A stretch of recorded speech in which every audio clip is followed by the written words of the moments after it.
Mayoral Memo with Matthew Dickerson from Dubbo Regional Council. Hello everyone and welcome to this week's edition of the Mayoral Memo.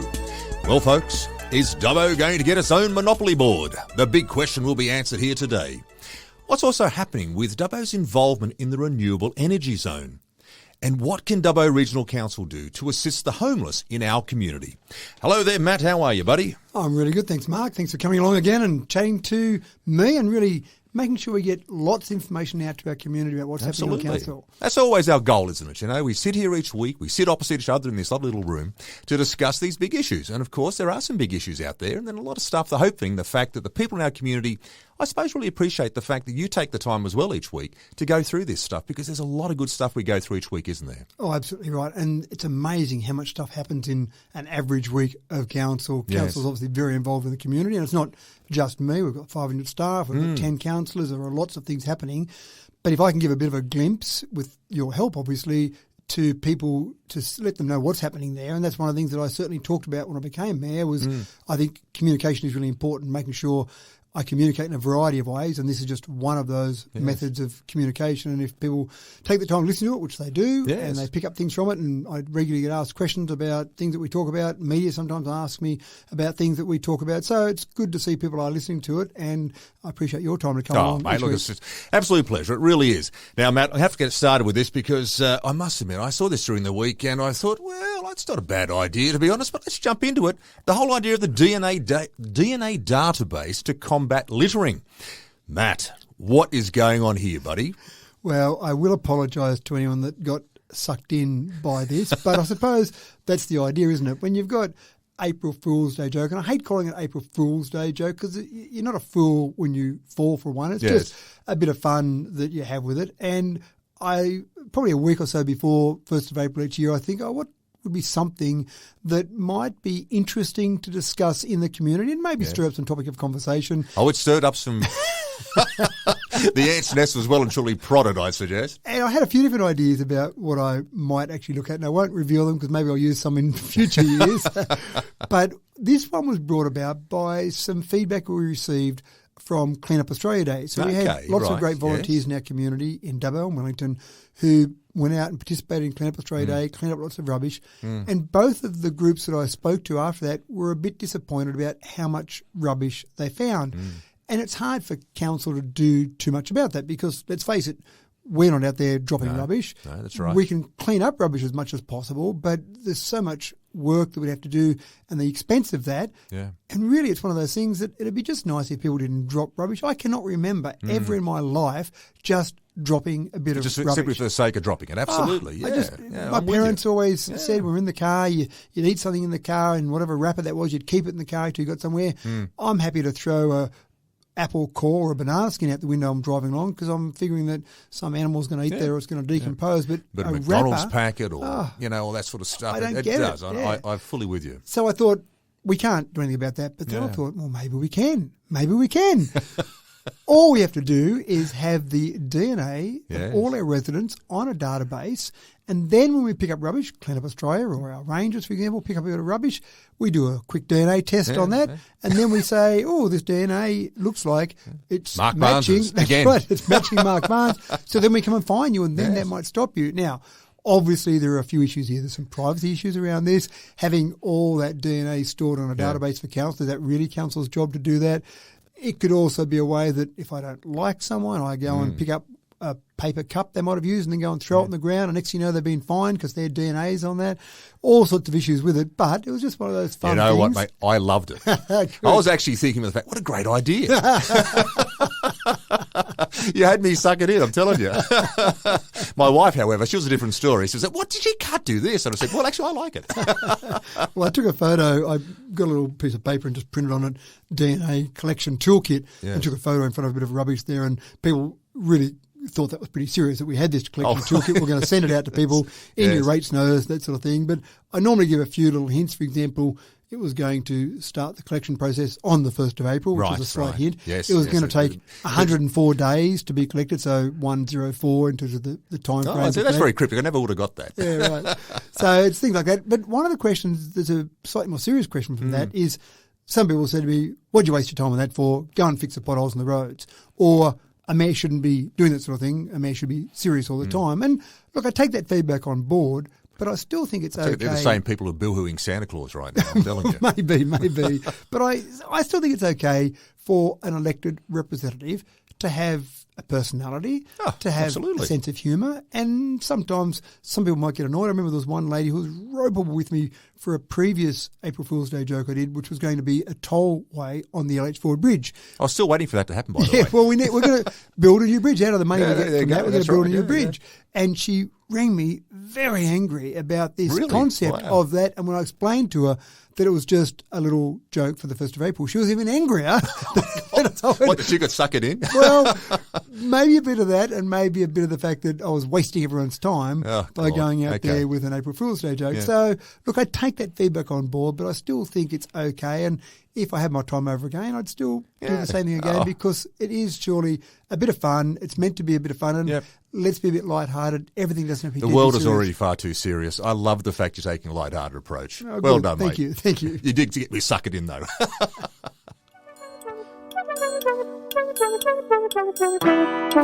I like the sound of this. Dubbo Monopoly Board.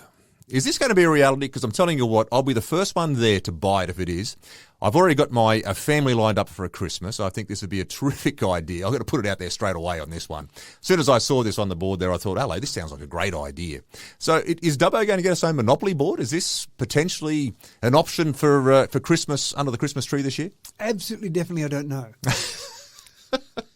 A bit of it started from a conference that I was at last year where, as you are at some conferences, there's companies there trying to sell your products. Yes. And there was a company that had a range of different board games that they were licensed to be allowed to, you have a customised version of that particular board game. And one of those, Monopoly, very well-known game. Yep. And I actually took a photo of that and put it up on social media at the time and said, what do we think of a Dubbo Monopoly board? Now, that was fairly early into our new term of council, and there were a lot of things that we had to do. And some people gave a bit of feedback along those lines. There's more important stuff to do, fix the potholes, whatever it might have been at the time. Of course. But I got contacted by a gentleman who has been very keen. He's seen other places with their own Monopoly boards because there are other towns and cities that have done them. Yes. And he's been pretty keen to do it for a long time. And his brother-in-law has done one down in Sydney as a fundraiser with a Rotary Club for their particular community. Oh, okay. And so he's actually been thinking about this, and he said, look, I'm getting a bit older now. It's pretty hard for me to go and organise it all, but I'd love to do it.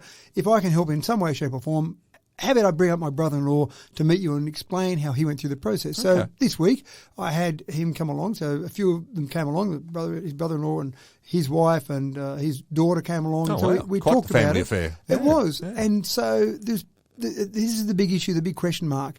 There are two different models in the way you could do it. Now, what they talked about doing it, they were focused from a Rotary perspective to raise money. Okay. So they went out and sold squares on the Monopoly board to various businesses. Anyone that wanted to buy a square. So instead of a Pall Mall sitting on the red box, you'd have one of the local businesses in town. Exactly right. Okay. And if you're happy to pay, I'm not sure what it was, $5,000, $8,000, $10,000, you might pay a bit more for the blue squares rather than the brown squares, for example. Yes. But a whole range of different options. Okay. But you can, from what he told me, you can pretty easily sell most of the board. That raises a fair bit of money. You still have to pay for it to be printed and produced. So there's, again, a local company that is licensed to do that. And then you sell it. So you put it into the Visitors Information Centre, you might put it in the Old Dubbo Jail, that type of thing. Or in their case, the Rotary Club, they sold them directly from the Rotary Club as well. They raise significant funds from it, $30,000, $40,000 they raise from doing Monopoly board. And so that's one model. Now, I've also talked to a few other mayors that have done a slightly different model where they said we wanted to use it as a promotion tool for our city. So we didn't want to go and That's just how I have... probably would have thought about it in my head, to be honest. Yeah. They didn't want to have a range of businesses that just paid money to be on there because that may not be totally representative of the community. Yep. And you might have some great tourist attractions to say, well, we can't afford to pay that or we don't have the budget to pay for that. So some other councils have just spent the money themselves and they've printed the Monopoly board and with, again, a range of things that are relevant to that community. Well, you can see Dubbo, Western Plains Zoo, Old Dubbo Jail, Western Plains Cultural Centre. The list is quite long, isn't it? Oh, you'd find very easily enough things to put on there. Wellington Caves, you can take some of those assets out of Wellington as well. Absolutely, yeah. And I love the Old Dubbo Jail because obviously you go straight to jail. That's right. There's Old Dubbo Jail. Isn't it? That's right, yeah. And you get to customise the chance cards and the community chest, so you'd link some things up on that. So a whole range of different things there. And so some council areas have just said, we'll pay the money, we'll get it printed, and then we'll recoup our money over a couple of years selling it through our Visitor Information Centre and various outlets. So the idea there that, again, you might buy it, play it with friends, you might use it as a present. It's like a marketing tool almost. A marketing tool, that's right. Now, again, I posted a picture on social media and said, here's a few people that just came along and met with me about this concept. What are your thoughts about it? And this is over a year, or maybe about a year since I posted last time, and the response I got was fix the potholes. But I don't think it's one of those things. It doesn't have to be exclusive. Yeah. If you're fixing potholes, it's not the only thing you have to be able to do. Oh, absolutely. That doesn't mean you stop treating our sewage water. It doesn't mean you stop producing water or you stop having airlines use our airport, for example. Yeah. You can do those things simultaneously. So at the moment, I'll talk to councils about it. Again, councils are saying, is this the most important thing for us to do at the moment? Maybe it's not. But it might be something that maybe this particular gentleman, in conjunction with some younger people, might say, we'll run with a project. Maybe you sell a few squares off to pay for it, and then the rest of the squares are community assets. A whole range of different options there. I like the idea. It's not my number one priority, I must admit. There are some other priorities that we've got at the moment. There are, but you know what I do love, though? I love the facts. A little bit quirky. Yeah, it's one of those things that becomes a talking point. And again, what price do you put on sitting around with a group of people from other towns and that, where they're sitting around and you're playing Dubbo Monopoly and having fun and talking about Dubbo and in that sense. And I don't think there's something I really love about this idea at so many levels. So look, I hope from where I'm sitting right now is that the guys down in council do turn around and take it reasonably seriously and say this is an idea, an option that we could do. As you say, it's not always going to be about the potholes. There's a lot of good fun things out there we can be doing and promoting our community in the same presence. Yeah, we'll see how we go with it. So keep an eye on this space. I'll keep the community informed as we go forward. I'm not rushing into it. Again, there's lots of things to focus on, but it might be something that might happen. We'll just keep getting a bit of community feedback around it. Absolutely.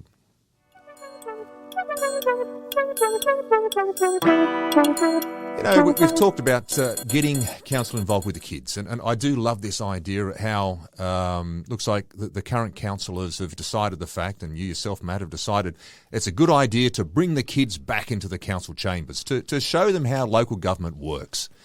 You know, I'm a firm believer in the fact that it takes the community to raise a child. And I think from that perspective, whatever we can do from a Dubbo Regional Council operation to do that, I think it's terrific. So it looks like during the week, you've had the opportunity to bring in a group of school kids again. I remember when I was a kid doing this, and I think it's fabulous it's back again. Year 5 kids in there, the council chambers. How'd it all go? You can remember when you were a kid, can't you? I know, it's just, mate. I'm telling you now, the great cells are really starting to operate over the good cells, but I'm still remembering back a little bit there. It must have been a significant experience for you. Oh, yes, it was. Yeah, Very well, special. it is interesting because in my last time as mayor with Dubbo City Council, it was one thing that I actually went along with the previous mayor, with Alan Smith, a couple of occasions when they had some of the kids come through, some of the school groups come through, more or less just to get a feel for it. And sometimes I was deputy mayor at some stages there, so he said it might be good to have the deputy mayor come along as well. And from my memory, I thought we actually did year 4 kids because they were studying local government at the time. Yep. And for some reason, it stopped after the amalgamation. New councils came along, new councillors came along, and it stopped. So it was one of the things that I asked towards the end of last year. I said, when do we have the kids come through? And a couple of the staff said, what do you mean the kids come through? I said, it used to be this thing. And so we went through the process. So I said, okay, well, beginning of next year, as in this year, said send out a letter to the schools and say the offer's there. If you want to bring your kids through when they're studying local government, then bring them through. Now, it turns out either my memory's failing me, that it was year 4, or the curriculum's changed in the meantime. But at stage 3, so basically years 5 and 6 at primary school, that's when they study the 3 levels of government. So it was year 5 kids that came along. So I've had one school respond straight away and said, yep, as soon as we come, we want to be there. I've had another school that's coming along in term 2. And again, the offer is open to any school that wants to come along. But what I really enjoy is you go through and just talk to them. They've just studied local government, so they've got a bit of an idea about a few different things. But trying to put some practical levels on it, finding out what is funded by local government. So you ask a few questions. What are hospitals? Who are they funded by? What about the Medicare system? What about income tax? Just a few things. And then I always love the roads question, because roads, someone will say local government will say wrong, someone will say state government will say wrong, someone will say federal government will say wrong, and they're confused. Well, what else is there? I said, well, roads are one of those tricky ones because different roads are funded by different governments. Sir, I know the answer to this one, by the way, because you told me this one. Up until then, I'd been one of those kids in the front row going, well, what do you mean? Yeah, that's right. So it's an interesting one. But then what I love to do is I like to show them the raw democracy of local government. So I get them to pick a topic, and this particular topic the kids chose last week was related to their school canteen. So I say, what's something that's happening at school at the moment where there's a bit of discussion? You kind of want a bit of controversy, but I don't want to really kind of generate that. Poor teachers sitting in the background kids. shaking their heads going, don't go there, That's don't right. go there. So I say, pick a topic that's being discussed at school at the moment. It's something that you think is interesting. And then we create a mock council meeting. So we get some councillors around the table. We get a mayor and a CEO and a couple of staff members and some kids that stay in the public gallery. And so we get them to go through a debate. So someone moves a motion, someone seconds it. They get up and they talk about it and they're putting their points forward. And then at the end of it all, we get them to have a vote on it. So it's just like democracy. So I go through and I say everything that you see that happens at council, every outcome for council, every decision of council, that's the process we go through. Now, it doesn't always happen with that length of debate, obviously, but it's just really good for them to see that raw democracy. And I do love the democratic process where at the end of all the discussion, the end of all debate, people have all had their say, then you put your hand up. It's just like back at school. That's absolutely, that's who's right. Who's voting in favour of this? You put your hand up. Who's voting against it? You put your hand up. That's the process. So I think they really enjoyed it, and I'm looking forward to some of these other groups coming back through again and obviously keeping it going again forevermore because I think it is a really important part of that learning process. Oh, well done.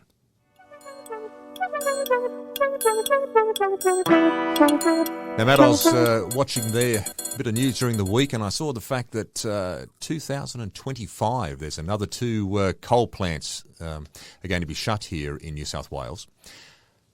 We've talked about this on many occasions, the fact that we are right smack bam, right here where we are in Dubbo, in the middle of the renewable energy zone. And, of course, as part of that, we refer to as the Central West Orana Renewable Energy Zone. Yeah, good work. Oh, so there you go. Hang on, I'm learning.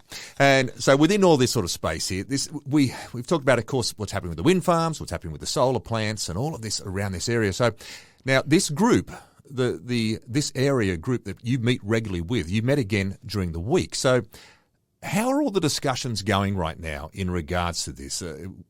Are we moving closer to it? Because I know last week we talked about how many people are going to be coming in here. Can you just give the listeners a bit of an idea, I suppose, first of all, what the discussions were about at the meeting during the week, but also just a bit of general idea as to what's a bit of a timeline and what are they expecting to see starting to pop up around this place? We actually had 2 meetings during the week, and we do meet regularly. So in the Central West Orana Renewable Energy Zone. Yes, there it is. We've got 3 council areas, Dubbo Regional Council, Yes. Mid-Western Regional Council and Warrumbungle Shire Council. So Mudgee, Coonabarabran and Dubbo, and probably more Wellington part of Dubbo than the Dubbo part. And those, the various wind turbines, solar farms, batteries, etc., that are being built there, the proponents that are building those, they don't really care about the boundary of each of those council areas. So the 3 council areas, it's very important for the 3 of us to work together. So we do meet regularly, just the 3 of us, to discuss things going forward, what items are happening, what things we should be aware of. And we want to make sure we're very open and transparent with each other because that gives us a much stronger base, we all believe. But 2 meetings we had during the week were quite interesting. One was with a company called Realliance. Now, Realliance started down in Victoria, working with some of the wind farms down there and just trying to make sure they had community consultation processes working correctly with some of the council areas that were there. And it was all very new. So are they a wind farm operating group? Is this what they are? No, they're just really a consultation group. They're funded by philanthropic donations and some by industry. So more than 50% of their money comes from philanthropic donations. Maybe 30 or 40% might come from some industry players, and then they might get some other money from just little projects they might do. But one of the discussions we had, which we met with Realliance, was really just to try and work out where they fit in. The 3 councils were talking about the fact that we do consultation processes now. Where does Realliance fit in that? Sometimes industry might ask Realliance to come along and do some things. So one of the things that I think we'll find as we go forward is that you'll get some people who will pop up out of the woodwork. Some will be well-meaning. Some will be seeing some dollars on the table and they might want to try and get a hold of some of those dollars. We've got to be very conscious of all of that as we go forward to make sure that ultimately we're delivering the best outcome for the residents in our 3 communities. And if that involves other companies coming along that can help us, great. If we think some companies coming along are really just trying to feather their own nest, then we need to make sure that that's not really the focus for our discussion. So that was an interesting discussion. And so they're like a go-between group sort of thing between the operators and the council. Is that how they work? Or? They could be. And I think when they first started, there was absolutely a desperate need for their services.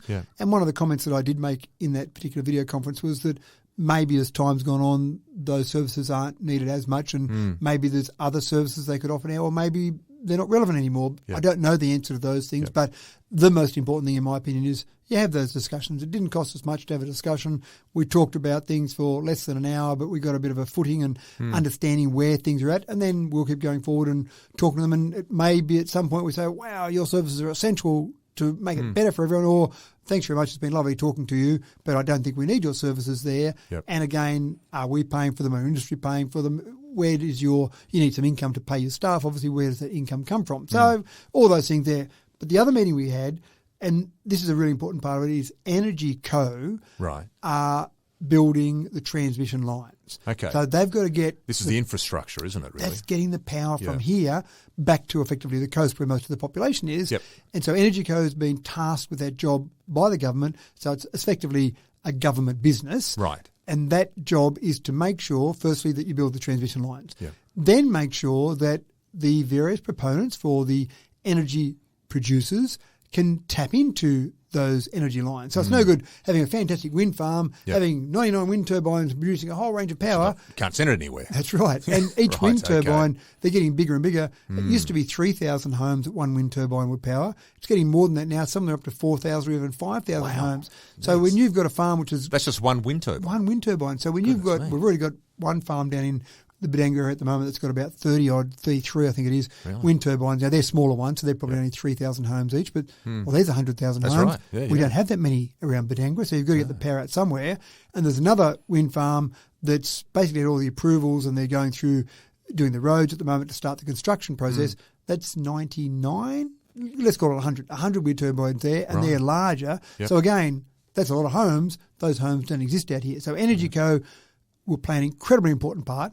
They'll also take a little bit of money from all those producers that are sending electricity on those lines to say, you're using our transmission lines, we're going to charge you a little bit.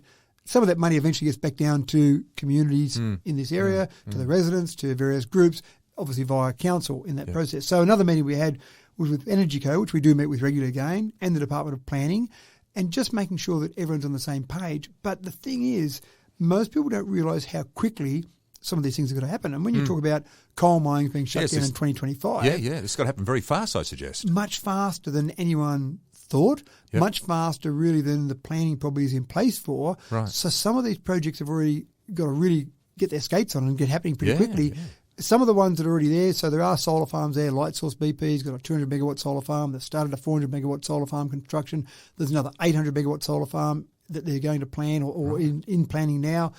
Some of these are already there. They're not technically part of the renewable energy zone. They're in the area that exists, but the renewable energy zone refers specifically to the transmission lines that we built for these various new providers to plug into. So some of these exist already. There's a substation there. There's some transmission lines there. So they're already using it. So it's going to keep getting bigger and bigger. We, as a council and as a community, want to make sure that our community benefits out of what's happening there. It's all wonderful that we might be producing, by the time it's finished, probably 30 or 40% of the homes in this state will be powered by our renewable energy zone. Is that right? Just from here alone? Here alone. That's wonderful. Yeah. But I think the community deserves to get some something sort of out of that kickback process. on this. And kickbacks probably... that's probably one of those words. Some sort of compensation. Thank you. That's a much better way of describing the financial return that's on right. this. For the fact that they're a very important part of it. So that's our job, to really make sure that the benefits flow through to the local community. And that can be employment, that can be community benefit funds, a whole range of different things there. Helping with the accommodation problem that we talked about last week. So absolutely. A whole range of things there. But these meetings, even though at the moment I feel a little bit frustrated sometimes, I just want stuff to happen. Can't we just start tomorrow? What we'll see is we'll have lots of meetings, there'll be lots of planning, and then suddenly it'll just start happening and we'll go, wow, didn't that happen quickly? We'll forget about the years of the planning, the years of the meetings, the discussions, all the rest of it. It will happen quickly when it starts, because it will have to happen quickly. But it is exciting. Well, see, so I suppose right now, from the point of view of the infrastructure put into place, say, look, 2 years away, it has to be put into place.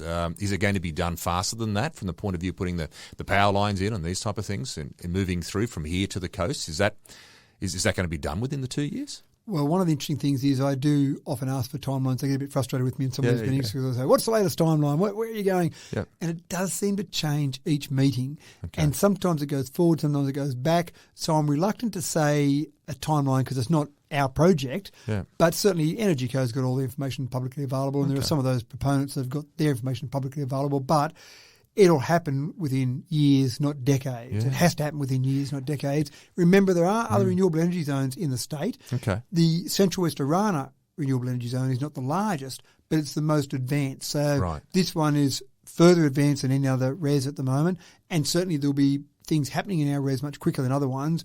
But when in 10 years' time, 15 years' time, when we look around the state, there'll be some of the other reses that may well be bigger than this res, but this one is certainly more advanced, and other reses are looking at how we're doing things, so we're really trying to get it absolutely right from our perspective and from the perspective of our residents. Sounds incredibly exciting, to be honest.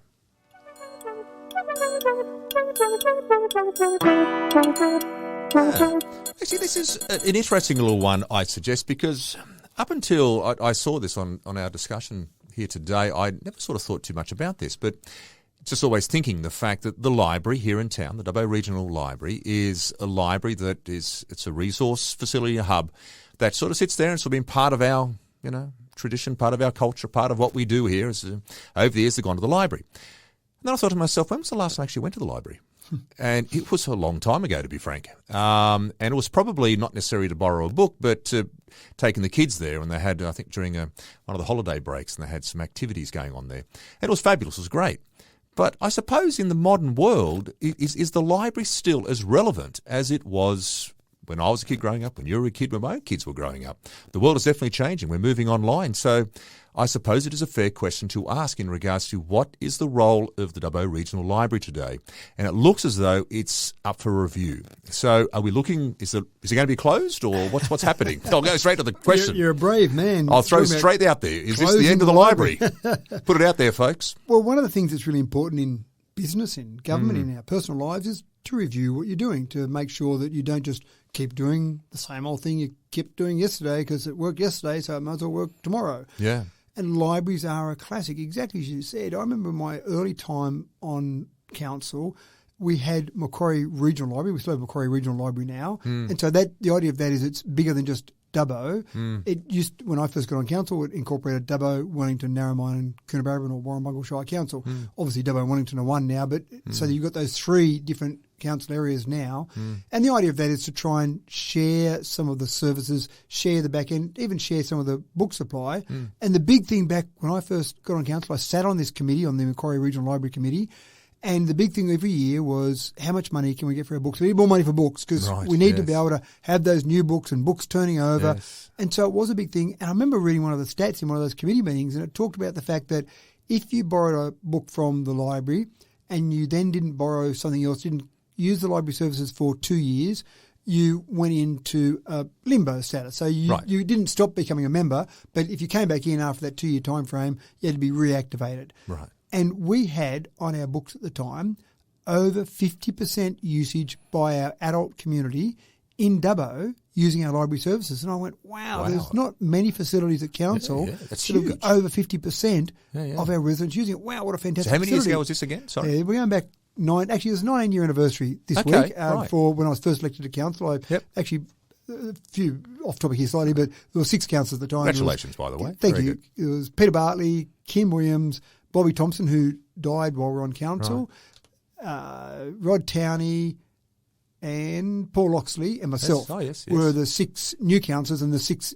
existing councillors that were still there. So it was some great names. Boom going through councillors, I think was how the newspaper reported at the time. 6 new councillors, half the council replaced. So that was just this week was the 19th anniversary of those 6 people being elected to council for the first time. So this is way back in 2004 where the library was really well utilised by people borrowing books. And that's fantastic. Think about 2004, we didn't have iPhones. No. We didn't have smartphones. We might have had a BlackBerry, but you couldn't really do much in reading on there. Kindles, a little bit-ish, but people weren't really using that.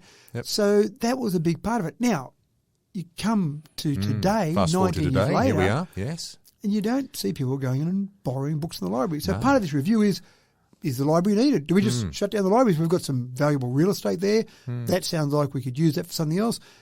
again, before we have staff going, oh my gosh, I'm going to lose my job, that's certainly not By the way, intention. that was me claiming closing down. That was not Matt. Good. I'll clarify that for anyone out there. There's certainly no intention from my perspective or councillors, as far as I know, to close any libraries down. But what you've got to do is look at the services they offer. So now people go in and use computers if they don't have a computer at home or they need to do a CV up. You've got the ability to go and use computers in there. You can go and borrow electronic media, for example. You can do audio books. So there's a whole range of different things you can do. They have sort of moved with the times in that Correct, sense. absolutely correct.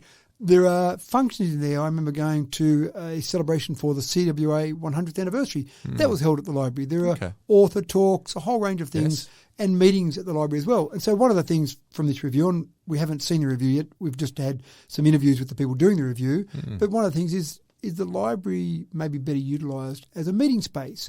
And we got some money for the Wellington Library about 6 months ago for an outdoor meeting space. So if you go to Wellington Library, you've got what looks like kind of a traditional library, but then out the side door is a beautiful little meeting space. So if you just want to sit down and have a talk to someone and you don't want to go and sit in a cafe because you don't want to buy a coffee or you might want other people hearing your conversation, you can just go to the library and sit outside of this beautiful, nice, quiet space and you can read if you want or you can have a chat to someone. So maybe libraries would be better utilised for a meeting space or maybe libraries are great spaces to go and have a quiet space, somewhere you can think or meditate or whatever, but a whole range of different options there. But we don't really see that the library of the future is only going to be used to have lots of books in there. You're going to borrow those books and that's its only objective or only purpose in life. It will continue to change as everything that we have changes around us. Well, I'll give you an example. When we're overseas, we went to Birmingham over there in the UK, and it's actually up, Birmingham, as being one of those sort of tourist attraction places. A library is a tourist attraction. And we started to go through a lot of the towns in the places through the UK, and we found that libraries were set up as actually tourist attractions. I thought it was rather interesting. Now, the reason why I raise that point is because they sort of moved on from simply being just a place to go and borrow a book. And so, therefore, they tried to think, okay, how can we link some part of our history in to the libraries themselves? And so a lot of them, and I suppose the UK, they've got a bit of advantage over us. There's quite a long history with literature in the UK. And so any connection with some of the great authors, the UK authors, they would have these special sections set up in their libraries for them. So therefore they became part of the history of the land. You go to the library to experience this history. Now, I'm not saying we can do it here, but there may be an opportunity there. I'm just throwing that out there. And that's all these things. Evolution. Yeah, that's right. All these things are thrown around. And the organisation doing the library review, I'm sure, will look at all of those things and reshape the library of the future. So, again, it's one of those things. You don't want to stand still. You don't want to say it's all okay. It doesn't mean you're going to throw out whatever you've got now. You might find that what you've got is exactly what you need right now, but you need to look at these things. And again, businesses make the mistake all the time of saying, well, we're not going to look at it because it's all working fantastically, but you should be constantly reviewing. And if the review says it's great, don't touch it, that's fine. You leave that and you do another review in a few years' time. But you never want to hear the answer. We do that because we've always done that. Oh, we borrow books or people borrow books from the library because that's what we've always done. Yes. Libraries have been the same for 100 years. Why would you change a library? Well, the world's moved on, so you need to make sure we move with it. You know, one of the very first books I ever read was by a guy by the name of Tom Peters, and the name of the book was called If It Ain't Broke, Break It. I thought that was great. It was very much along those sort of lines. But anyway, we'll wait and see and see how it all comes out.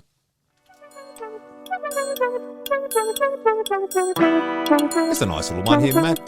During the week, you managed to get up there to one of our wonderful sporting setups and to be engaged in a sports day event, Variety Activate Inclusion Day. It's a sports day. Now, these are for some of our wonderful kids in the community who, sort of fall under a special needs category, really, within the schooling system we refer to them as. And they do that. And that's a way of describing kids who, they're beautiful kids, but they have some special needs that we need to address and work through. Now, they have a special inclusive day up there at Sports World. So how did it all go?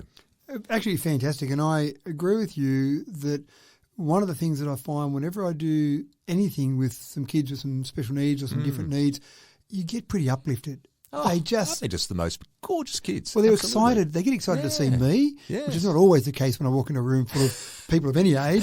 So they want to come and talk to me. They're always very forthcoming in their opinions and thoughts and ideas. But I think this particular day, it was actually really well run. So there was a bit of AFL, a bit of tennis, some netball, some virtual gaming. Yes. So I went in and spent some time around the tennis and the AFL people. Brilliant. And when I say tennis, it wasn't really sitting back over a net and having a good hard So slog were you of umpiring tennis. there sort of thing? No, I got in and 15 played love? with them, but it was just balancing a tennis ball on a racket and bouncing on the ground and just a few different things there. But again, the kids were just so excited to be there, so excited to be engaged. And again, the organisers there just were absolutely beautiful with the kids. So I really enjoy it. And the kids want to come over and give you a hug and they want to talk to you about all manner of things. Yes. They always want to know how much your car's worth or how much do you get paid or do you live in a mansion and how much you pay for that You're the mansion. mayor. You must have that great big house on the hill, do you? Is that yours? Right, yeah, that's it. All that sort of thing. But that's fine. I mean, I don't have a problem with any of that. And I know I've been to award ceremonies for some kids that have got some special needs as well. And it's the same sort of thing where every kid that gets that award is just so excited. You think they've just won an Oscar or an Olympic gold medal, and you can't help but walk out of the place with a smile on your face and go, wow, that was really exciting. Those kids are just excited to be alive, to be doing the things they're doing. So, no, it was well organised up there at Sports World. I'm not sure that Greg King loves the idea that people are playing other sports on his indoor cricket courts. He loves his indoor cricket. But, yeah, we're playing tennis and AFL on some of those indoor cricket courts there. But it was well organised. Lots of kids there. Lots of different schools were there. Oh, terrific. And it's actually interesting hearing about some of the kids talk about it when they were talking about this is happening in mainstream and this is happening in our group. And so they're quite aware of the situation and they're quite happy and comfortable with that. Is this run by a school-based operation or is it who runs it? No, it's actually run by a national body. I spoke to the main woman who was organising it. And there's something like 70 of these she runs across the nation. Wow. So she trips all over the nation. I think now it finally sounds like they've got some people running these in other states because she said there are times she might fly to WA, run 3 or 4 for a few days and then fly back over to Sydney where she's based. But she was getting around. I think she'd been to Broken Hill the day before. She was in Dubbo. The next day I think she was in Orange. So there you go. Yeah, getting around. But it's like the Leyland brothers. She's getting everywhere. I think so. But I think the idea is that they run it and organise it, but then of course there are local people, so there were local sports people who were there helping out, and then obviously the local teachers came along with those various schools, and I got a photo with the group there and they were pretty excited to have a photo with the mayor, so it's fantastic. I'm sure they'll tell their parents, go and look at this photo here. So no, it was quite an uplifting day, and I don't know how many they do during the year. I get the feeling it's only one of this particular day, but I think part of it also is giving the teachers and the schools and the local people some of the skills and some of the programs to then run some of those separately without needing the national coordinator to come along and do those as well. But what a wonderful idea. Good fun day. Absolutely.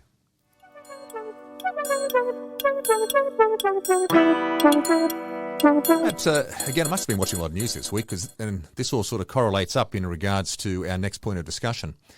Homelessness in Dubbo. Homelessness across the board is rising. I heard a figure there the other day, I think in Queensland, I think homelessness is up 20-odd%. South Australia is the same type of scenario. Homelessness used to obviously be something that was associated within the major cities, but we all know homelessness is everywhere, and Dubbo has its own homeless population. Again, is there something here that Dubbo Regional Council can do to assist in this front? Is there something we can do to assist the community groups who are helping the homeless? Like, what can the Dubbo Regional Council do? One of the things that I'm sometimes criticised for is being quite clear on what things Dubbo Regional Council is responsible for and also what things we can actually take action on. And to give you some extreme examples, I remember several years ago, someone rang me who was about to go overseas and he was quite disappointed about the exchange rate between Australia and the US and wanted to know what I could do about that. What you could do about it. Exactly. Oh, you're a very talented man, mate. Obviously, he found out the fact your natural talent could do something about this. Apparently. Did you call the RBA or what did you do? Well, I couldn't work out. Julia Gillard was Prime Minister at the time. I couldn't work out whether to call the Reserve Bank Governor. And have a quick chat. That's right. Or Julia and just, look, this gentleman from Dubbo, very important, he's not happy with the exchange rate. Can you just fix it up before he goes overseas? I do love that. And the thing is that I had to explain to him that I didn't have the power, but he was a bit annoyed and frustrated that I wouldn't even try and help him. And I don't want to lead people up the garden path. If there's something council's responsible for, something council can do, I'll go and have the discussion and give them a decision about where council can be involved. But if it's something that's outside council's realm of responsibility, A, it's a bit silly for me to really make any promises about it because I don't control it, but B, it's really wasting council's time for something that they just don't control. And so when I hear things about hospital, policing, the court system, sentencing in the court system, or the exchange rate, or income tax, or superannuation, all these various things that council's not responsible for, I try to be quite clear. But some people say, oh, you're just being lazy, you're not going in and fighting for that. You should be fighting for that for us.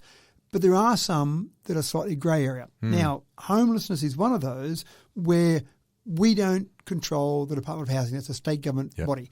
We don't provide social housing for any residents in Dubbo. We just simply don't have the budget for that. The state government has the budget for that. So it might be easy for us to say, well, we don't control housing. We don't control social housing. How can we have an influence on homelessness? Yes, it's an issue in our community, but so is the exchange rate not being good enough, and a problem in our community. Yes. But in this particular scenario, one of the things that we sometimes can do and sometimes help out is bring different organisations together. Okay. So we actually had a meeting this week where we did exactly that, where Excellent. we recognise that homelessness is a problem, exactly as you've said. Yeah. We recognise that it is impacting our residents, it's impacting the people who are homeless, but also can be impacting other people who might be in some way, shape or form influenced by people. So if there's people sleeping down the main street, for example, then maybe businesses are impacted by the fact that people don't want to go to that shop where someone might be sleeping at the front of their shop. So it does have an impact on other residents as well. So that's all a bit of an issue. So we brought together some government departments, some private providers of emergency housing, forms of social housing, a whole range of different things there. And really the focus was we need to get all of you talking more. Do these guys normally get together to chat? Is this like one of the first times it's actually happened? This is the problem. Sometimes I've seen organisations, government departments, really in their silos and not really talking at the level that they should. And so sometimes if we can be a conduit and help people come along and just have a talk, then I think we can actually achieve something. And many years ago, there was actually an interagency when Troy Grant was the local member, and Troy and I spoke about a range of things. And so we created an interagency which he really created because there were state government departments, but I actually chaired it.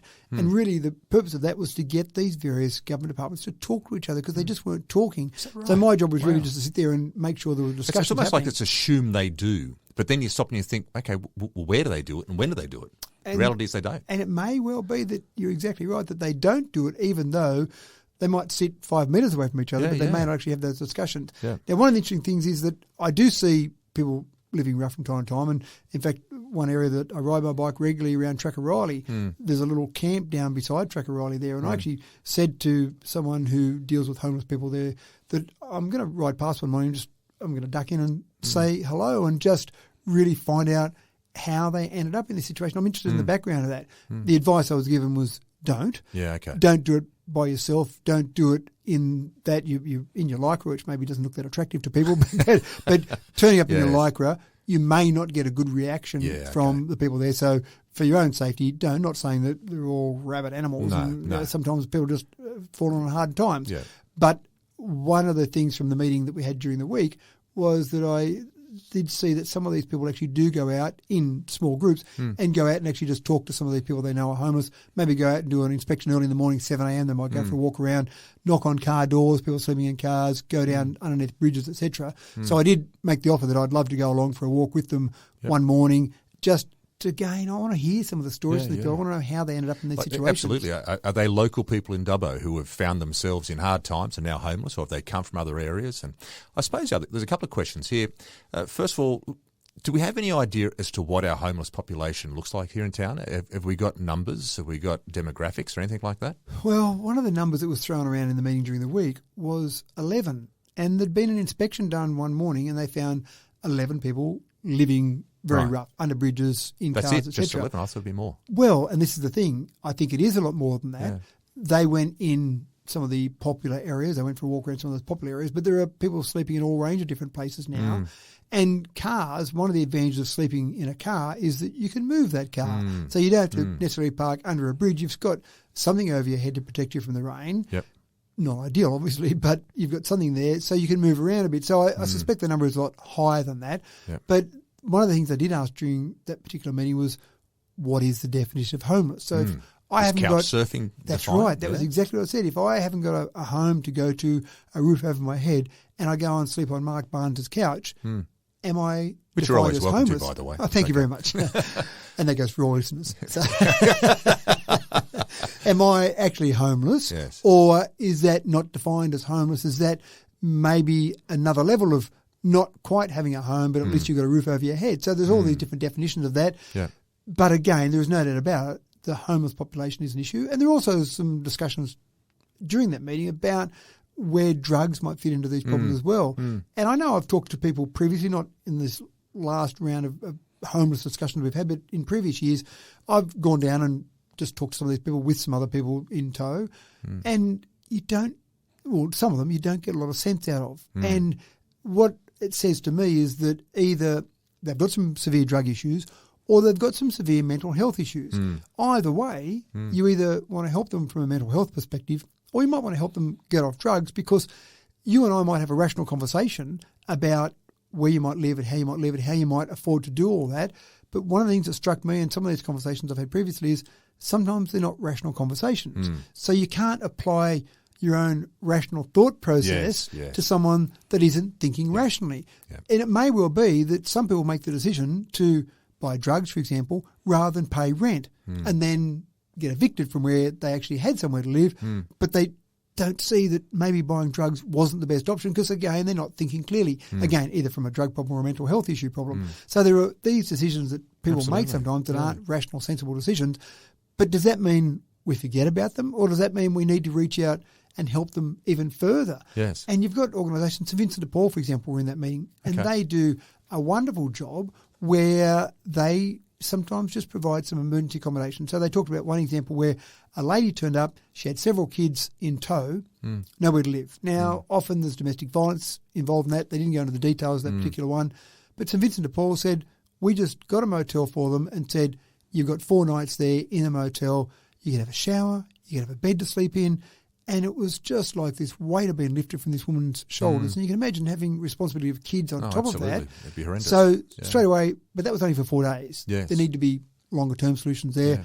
We will work in with organisations. We'll try and do what we can to help, but we just don't have the budget. We do not have the money to go and provide the actual housing for people. Well, I suppose the last question on this would be, from the meeting, was anything tangible gained in the sense, did they come up with any ideas or resolutions or just maybe an opportunity just to get together to talk again to create those networks, or what was the outcome? So funnily enough, I'm a bit of a person that says at the end of a meeting, what's our action from this? Yes, what's the action plan? I want to know what we resolved. We've talked about all these terrible things and we've all identified these problems and we've all gone harumph for rumph. Yes. But what's the action? And funnily enough, one of the actions was to have another meeting in a month's time. I kind of went, well, that's not really good enough. Again, I'm council, so I can't really tell you as a government department what to do, but can you try and do a bit more than that? I don't really want to have another meeting in a month's time to talk about... Do we have a bit of a plan we put in place between, we can then talk about it the next meeting? So there wasn't really anything that I could tell you was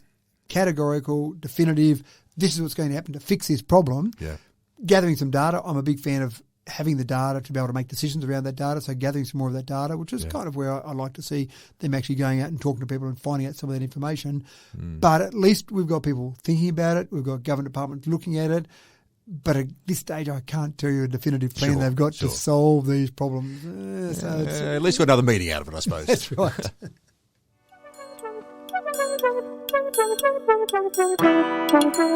Okay, this one, Matt, in regards to, we talked about a couple of weeks ago, the forthcoming budget. Now, this is obviously within business, within home operations. We all have our budgets that we work towards and we have to sort of adjust them occasionally. However, we don't normally always have about $200 million to set aside to make a decision on regards to our budget, but that's Dubbo Regional Council situation right now. During the week, there was another workshop in regards to getting the budget finalised. Now, I remember you explained to me how this stuff works, and I think it's great that you're sort of almost fine-tuning it down. So by the time the budget does come around, it's been well thought through, everyone's workshopped ideas. How did the current workshop meeting go? It was really good, and one of the bits of feedback we gave to the staff after the first workshop, we've had a couple already, was the way the figures are presented is probably a local government way. So you've got this is interesting, yes. Yeah, you've got staff in there that have been in local government for a number of years and have trained in, they still have accounting degrees, the same as any accountant would have, but they've specialised or focused on the way they do it in local government. And it's little things. When I see a number in brackets, I immediately assume that's a negative. Yes. But it doesn't seem to work that way in local government for some strange reason. It? Well, I'm not always convinced, and this is part of the feedback we've given to our staff to say, and you've got a few people on our council that have got good financial backgrounds, good accounting backgrounds, and so and even good business people there that are used to looking at figures. And so the feedback really was, we really need to see the figures the way you would see them in a business sense, even though the council scenario, and you've still got to comply to the Local Government Act, but the council scenario I'd have thought there'd be some sort of conformed sort of way of looking at it for an accountant, wouldn't it? There is, but it just seems like local government does things in a slightly different way. And just to give you a simple example, this applies to some of our business units. Right. And one of the things in a business unit, many years ago, some council group said to the staff, well, from business unit A, we'd like to see a return to council each year, as in a dividend to council, so to the residents, of $500,000. We think that business should return $500,000. And we were looking through the figures there at the first workshop, and we went, gee, this business has been run well, because each year it's returning to the residents exactly $500,000. Is that right? Wow, that's impressive. Yeah. And then when you drill down a bit further, what turns out is that they deliver the $500,000 regardless of the profitability of that business, because councillors at one stage said they want to see a $500,000 return. Is that right? So then the money sitting in the bank, it might be taken out or added in to give a $500,000 return. So it satisfied the criteria from the council. Right, yeah. But it's not really the way a normal business would go. It'd be lovely to be able to walk into any business and say, well, I need this exact return every year. We'll understand that business changes. So when we say, and again, I'm sure this group meant previously, I want to see a return of $500,000. I'm sure that was meant as a target. If it's a bit under or a bit over, that's okay. But if it's $100,000 instead of $500,000, then what are we doing wrong? If it's $1 million instead of $500,000, well, great. Can we keep doing that? So there's just little things like that that just seem a little bit different to the outside world. One of the things that we certainly saw in this latest workshop was that the figures were presented in a much better way that would be more like a business would see those figures. And our logic from a council perspective is the council sitting around the table, our logic really was, well, if we need to be able to see them in a way that we understand from a business or an accounting perspective, it's probably the same for the community. The community needs to be able to see these figures in a similar fashion for it to make sense to them, because there's not everyone out there in the community that's a local government expert.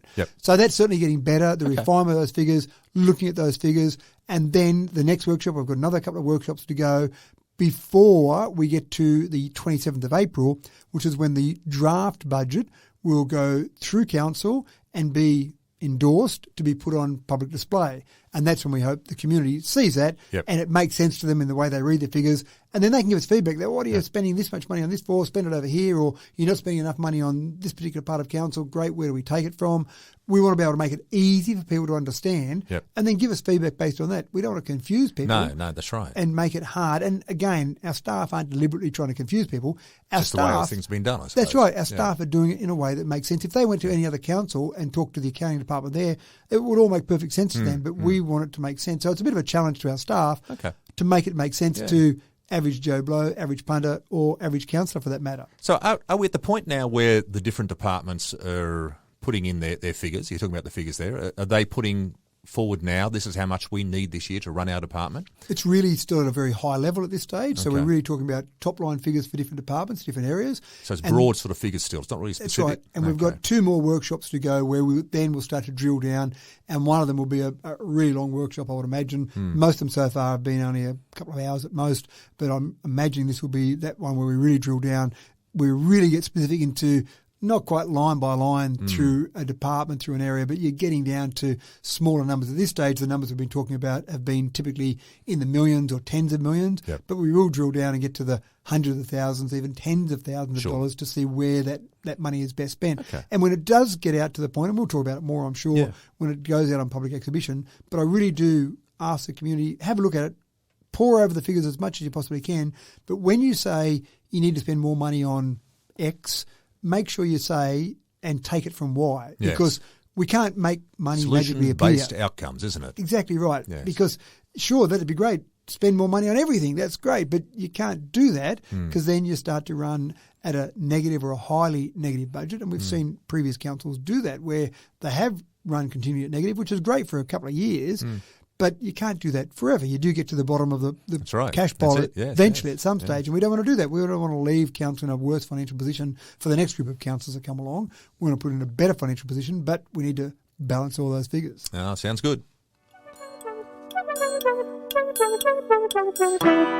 So tell me, the Chamber Golf Day. I didn't realise you're a golfer. I'm not. Very good. So there you go. So did you work out which end of the stick to hold, or how'd you go? I used to play a bit when I was younger. Did you now? Yeah. Okay. And right. What, putt-putt golf? Or? No, I used to go there. I actually made a trolley and a little trailer for my push bike because I could never get mum or dad to take me out to the golf course. Yeah. So I used to ride my BMX Oh, you were bike. A genuine player then? Well, I mean, we're talking about once every couple of weeks, but I used to have this little trolley that I tied to the back of my bike and tow I probably had 3 irons in my set of golf clubs, so it wasn't extensive, and tow this thing out to the golf course because it's the only way I could play. Yeah. And again, I suppose 20 or 30 years ago, I used to try and get involved in some of the twilight golf tournaments, so you might play once a week over summer, for example. Yep. But no, certainly not serious. It was always good to have enough basic skills of golf so that when you went to conferences, you could go and play on the golf days because you'd meet interesting people there and have some fascinating conversations there. So anyway, the golf day, I think the Dubbo Chamber of Commerce does a great job. Yes. I think the respect they have in the community is very high. I think of chambers that I've seen at various communities, various other cities around the state and around the nation. I think our chamber would be held up there, in my opinion, at a very high level and a huge amount of respect there. So when they said, Chamber Golf Day, would you like to put a council team in? I said, sure, we'll work out the details afterwards.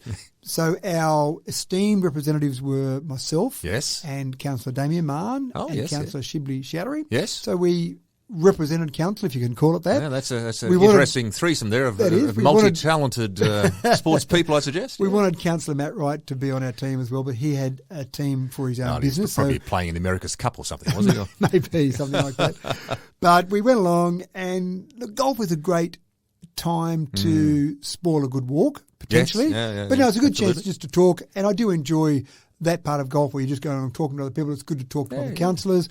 It's a really well-organised day. Lots of prizes given out at the end of the day that we achieved or we received none of, which is fine. I didn't expect a 4-man Ambrose, which is always good fun. So you're not all trying to play every single shot on every single hole. But again, it's one of those things. I'd just like to see councillors involved in the community in general. Yeah. And whether it be at park run, whether it be at a golf day, whether it be at various events, functions, it's great to see councillors out in the community. And I think the people out there really appreciated seeing, well, with Matt Wright, there were 4 councillors out there. I think they really appreciated seeing 4 councillors out there just being involved, and I think that's it. Being involved in the community. That's one of the really. It's networking, but it's actually like social networking. It's social networking, but it's also representing council, not for the skill on the golf course, but representing council out there in the community. So I think that was a really people get a thing. chance to talk to you. You get a chance to talk to the people. It's fantastic. Exactly right. Well, Matt, it's that time of the week. It's time for the Limerick. What have you got for us this week, Matt? What are we looking for? I don't want to blow my own trumpet too much here. Okay. What are we doing? But I was on fire when I was in the Limerick this week. Oh, watch out. And I couldn't decide on which Limerick to use. So I'm going to do 2 Limericks this week. We're doing 2, folks. We've got 2 going. Don't get carried away. Don't get used to this. Let's get out the leather chair and settle in for this one, if that's the case. It's going to go back to 1 next week, I'm sure. But I couldn't decide. Now, of course, we have talked about April 1st and what happened on April 1st. So I thought that would be a good thing. I'm still waiting for that DNA testing. It's okay. That's right. I thought that would be a good thing to do the Limerick on. So I'll give you 2. My first one, you can decide. You can tell me which one. Oh, okay. So I can judge you like an English teacher now. Like an English teacher. Here we go. You can judge me and tell me which one you like best. On April 1st, a clever young bloke devised a grand plan to provoke a DNA ruse for litter's abuse. Had the whole town believe 'twas no joke. That's number 1. Very good. 2, on April 1st, a joke did unfold. A DNA database with all residents enrolled to fight off the trash in a scientific dash. But actually the mayor wasn't quite that bold. You don't have to give me the no. I've got a little one here for you. A very good friend of mine used to work with, a bloke by the name of Paul Fay. Remember Paul Fay? I know Paul Fay, yeah. Poppy Fay. Now, in moments like this, Poppy would always come along and say, "How do I go, Pop? How was that?" he'd say, Mark, I'll give you a 3. And I'd turn around and I'd say, a 3 pop? Seriously? Like, surely it could be better than that. And I said, what's it out of, Pop? What's it out of? And he goes, it doesn't matter. I'll give you a 3. I'll give you a 3, but I got to go for the second one. The second one. I like the second one. It was very, very good. Well done. Excellent. Well done. Good. All right, folks. Well, that just about wraps us up, of course, for this week's wonderful edition of the Merrill Memo. Get out there this week. Enjoy the lovely life we have out there. Of course, it's Easter. It's all those wonderful things coming up this week as well. So enjoy the celebrations. Get into those Easter eggs. Until next week, take care.